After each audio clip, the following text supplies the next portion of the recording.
to create disruption, you have to start by being a curious person. Creativity involves, my definition of creativity is drawing upon your eclectic thinking and experiences and putting it together in a surprising way.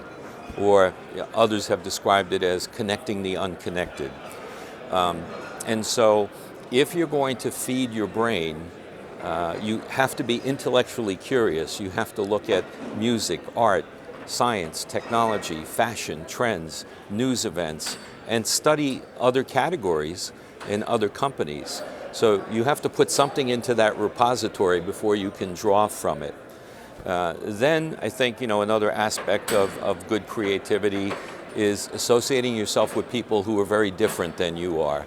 Because if all you do is hang out with people that are exactly like you, all you're going to be doing is reinforcing the same things that you already know.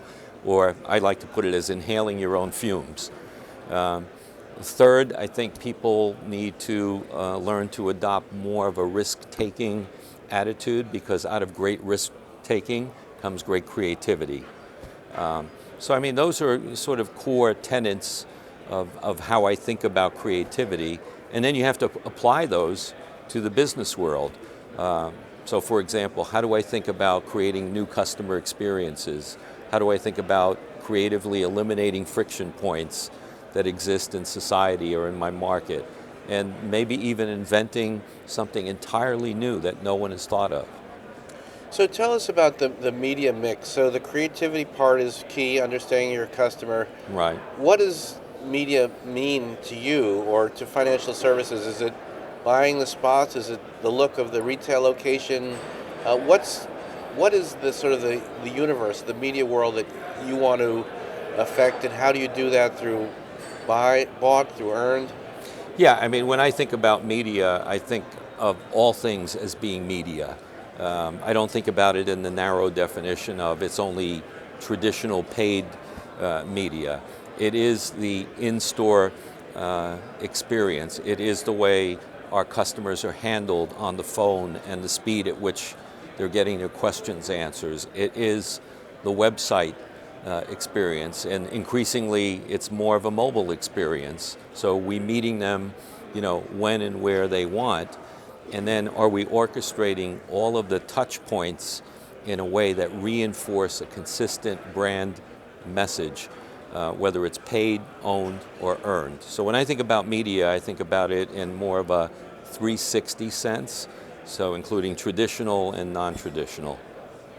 And finally, I wanted to ask about the role of the consumer in all this. We hear quite a lot, the consumer is in control. We hear about ad blocking. We hear about the move to subscription-only forms of entertainment. How does the role, the preference, the control, if you will, of the consumer affect what marketers need to do? Well, I think marketers have to recognize that the consumer is in complete control because they define whether they have a great experience or a crappy experience. And oftentimes that experience is immediately amplified through social media, through their personal connections, and so on. And a bad string of social media commentary can absolutely destroy a brand very quickly. So consumer absolutely is in control. The technology is giving them far more control and the ability to talk about their experiences. And I just think that we as marketers have to be very cognizant of the fact that we're in control of the experience that we serve up, but the interpretation of that experience is defined by the consumer. And Jim, finally on a topic, there's been a big article in the New York Times today about AT&T and what that might mean in terms of addressable advertising. We don't want to get deep into the weeds in terms of ad ops and media buying, but right. What do you see as the opportunity of sort of one-to-one marketing in television, or is that important in video and TV? Of course, we see in the digital world. Addressing a household or a person, is that important, or is it as important just to understand audience groups? Well, I think it's going to evolve into a combination of things, but I do believe that personalization is the sort of ultimate holy grail. The question is, can you do it at scale, and can you do it as efficiently? So, I use the expression mass marketing is mass suicide. So there is some element of reaching people in mass, but the way you get to mass might be through a series of highly personalized interactions enabled by addressable television, mobile technology, and so on. Good, good. And just coming out of the ANA, we were there in Orlando. You had a very well-received speech. What do you think is next for marketers coming out of that conference, and how the industry, you hope, will change perhaps moving forward? Well, I think we need greater transparency. That's been reported in the press, in the relationships that we have, and the relationships that our partners have with other suppliers. I think we need a consistent set of standards across the industry, as opposed to this patchwork quilt of standards that we have.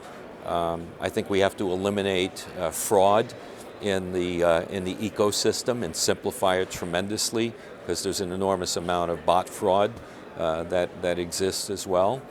And then finally, I think, as an industry, we just have to stay on top of what these new technologies will evolve into and what advertising means. So I often talk about artificial intelligence.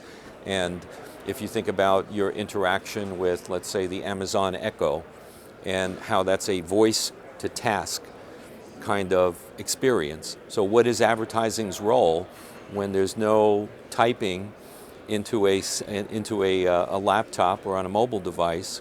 Where does advertising fit into a conversation with a device that gives you an immediate response on what you're looking for, and even gives you transaction capability? So I think, one of the things we have to think about as an industry is, how will the technology evolve? Are we keeping up with it quickly enough? And what is advertising in a world where consumers increasingly are screening out advertising with DVRs, blockers, and so on?